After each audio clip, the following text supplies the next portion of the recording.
What's up guys, I'm Newbie Dave and welcome to the Weekend Update. Let's get started.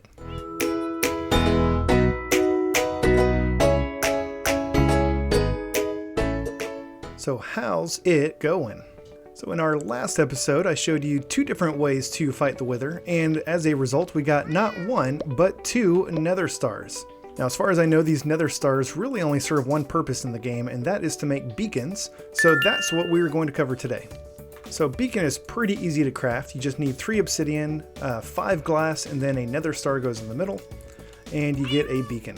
Place a beacon on the ground, and nothing much really happens, although it's hard to tell right now because it's kind of daytime, but a beacon actually does give off a light source. It emits a light level of 15, I believe, and so just placing one of these on the ground is going to act as a light source, but that's not really all that impressive. Like, you don't go kill the Wither and get a nether star just to make a fancy light source. Obviously there's more to this thing.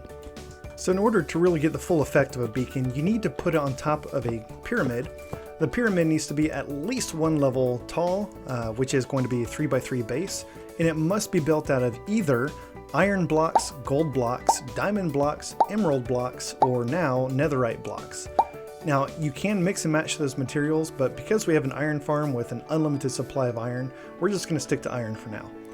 So at the very least you need 1 level to this pyramid. It's going to be a 3x3 base. Put your beacon on top of that, and now you'll notice the beacon is actually activated and you get this really cool beacon effect that goes all the way up to the sky. Now in order for this to work, it does need to be completely clear above the beacon. Like you can see, if I place anything on top of it, even if there's empty space in between the beacon and the solid block, it's not going to be active and you won't get any effect. So it does need to be completely clear above the beacon all the way up to the sky. When you get the little beam of light, you know it's working. So what does this do for us? Well, now when we use the beacon, you can see there are different power-ups that you can get by activating the beacon. Because we only have 1 level to the pyramid, these are the only power-ups that we have available. You can either pick speed or you can pick haste. Once you select your power-up, in order to actually activate it, you need to supply it one of these materials. Again, iron, gold, diamonds, emeralds, or netherite. And so we'll put an iron ingot in there. We've got haste selected. We'll go with speed for now. We'll start with speed. We select speed, put an iron ingot in there, and hit the check mark. You hear the little beacon effect, and now you can see I have the speed effect. And this effect is going to continue to re-up as long as I stay within the effective range of my beacon.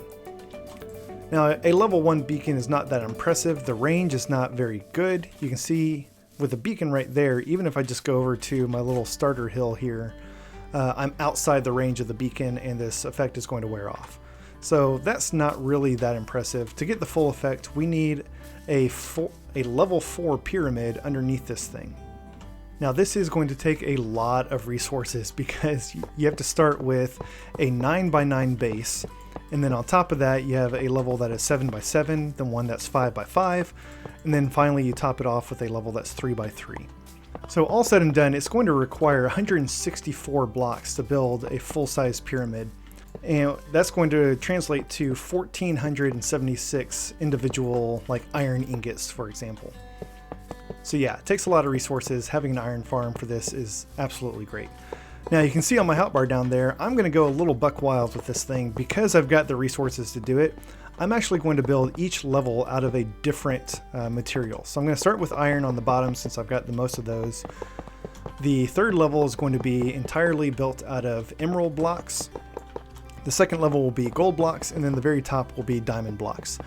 I doubt I'm going to keep it that way because it is incredibly excessive.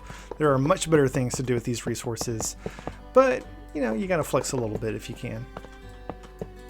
So put our beacon down and look at that beauty. Isn't that amazing? It's gorgeous. So now that we have our level 4 pyramid, you can see all of the power-ups are available. You can get strength, which will increase your attack damage, resistance, jump boost, speed, or haste. Because it has also got all 4 levels, you get access to the secondary power, and so you can also activate regeneration. So for example, we'll do speed and regeneration. And now you can see I've got both effects as long as I stay within the beacon. Also, each level of this pyramid is going to extend the range of the beacon. So at level 4, the effects of this beacon will be applied as long as you're within 50 blocks of this thing. And that's in any direction, and it actually extends all the way up to the very top of the world. In Bedrock Edition, that's going to be up to infinity. On Java Edition, it's up to 256. So to put that another way, the effect of this beacon extends 50 blocks in any direction out and below this thing, but it extends all the way up to the very top of the world. So it's kind of a good idea to build these things down as far as you want, so that you get the effect underground as well.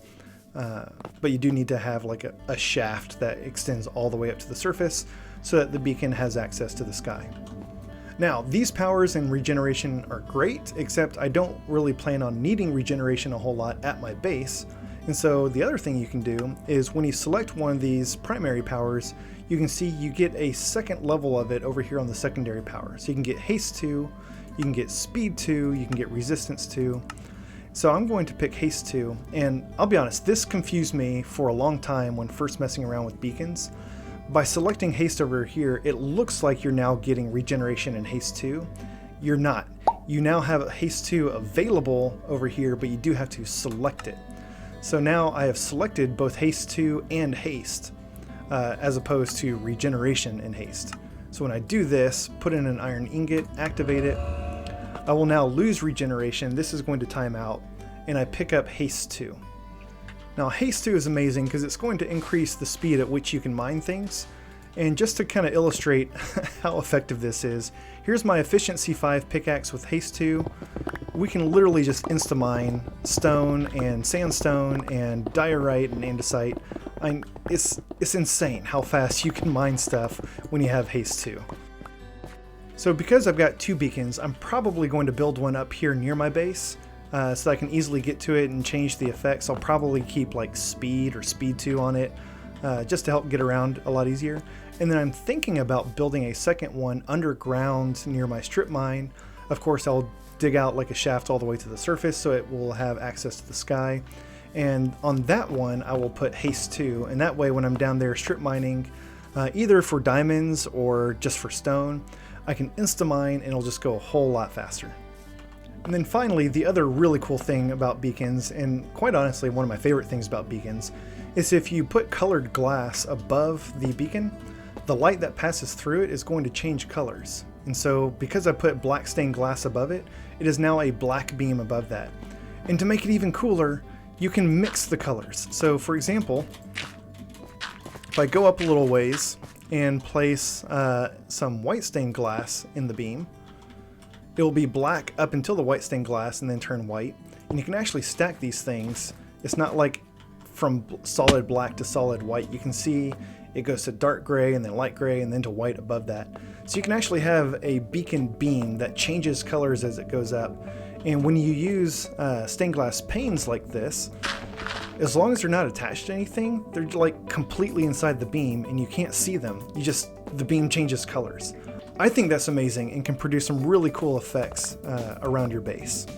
So what I'm going to do is break the glass I was using for illustration, and I'm going to put a light blue stained glass right there. It should give me a light blue beam. And then I'm going to go up a little ways, and then I'm going to do some white stained glass above that. I think I'll do 3. And then I'm going to go up a little bit higher, and I'll do some more light blue stained glass. Then go up even higher. And I'm just going to do this a couple of times, alternating light blue, white, light blue, white. So I think I'm going to leave this beacon here. I think it's a really nice visual display for the base. It does take up a lot of room, so I can't put it like in the middle of my base. So I think this is a good spot for it. I'll probably just leave the speed 2 effect on it because look at this. I can just get around super fast around my base now. And then I think I'm going to put my second beacon underground in the strip mine. Haven't decided where yet. I'm thinking, since I'm starting to mine that way, I'm thinking maybe back behind my my phantom trap there, so maybe there will be a second shaft of light sticking up out of the ground over there. But the beacon itself will actually be placed underground and will have the haste 2 effect to speed up my mining. So I'll probably work on that between episodes. And that's going to wrap it up for today, guys. Thank you so much for watching. I hope you enjoyed this episode. We built our very first beacon of the world and activated it. The only downside is you do get these little particle effects on you the whole time. So I'm going to have these things on me every time I do my outros, unless I just go turn it off, but probably won't. So have fun playing around with your beacons, try some different effects, try some different locations, and just go wild with it. They're a lot of fun. If you enjoyed this episode, please hit that like button since it helps me out. And if you're enjoying the series, please subscribe so you'll get notified of future episodes as they come out. Thanks y'all and have a great day.